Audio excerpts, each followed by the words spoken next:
唔買都睇下啦喂 ，Come to CC。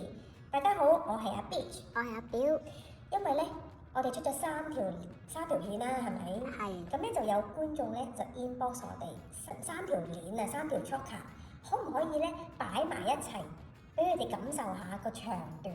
做一個對比。冇錯，三條 choker 擺埋一齊，咁啊俾觀眾咧睇下究竟佢哋個長短分別有幾大啦。其實你會見到咧，我哋第一集嘅五花頸鏈咧就係最上啦，跟住中間咧就係我哋第二集嘅金銀石嘅 choker 啦，跟住然後最底咧嗰一條就係銀色嘅 choker。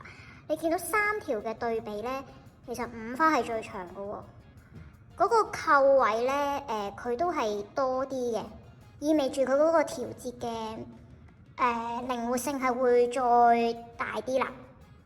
咁你會見到最短咧，其實就係銀色嗰條 choker，即係最閃最有分量嗰條。咁咧，但係其實佢個扣位咧同金銀嗰個咧係差唔多嘅，其實應該接近一樣添啊。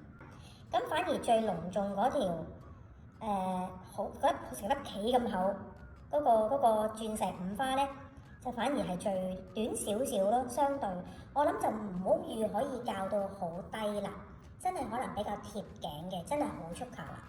係。咁好啦，咁我哋拍翻呢條片，咁啊希望inbox 我哋嗰個觀眾會睇得翻啊，咁啊解決咗佢嘅問題啦。咁歡迎大家咧即係 inbox 我哋，有啲乜嘢想睇啊？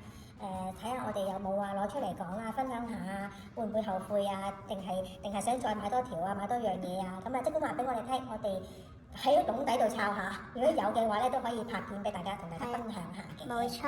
好，咁啊今集講住係咁多先。好啦，下集再見，拜拜。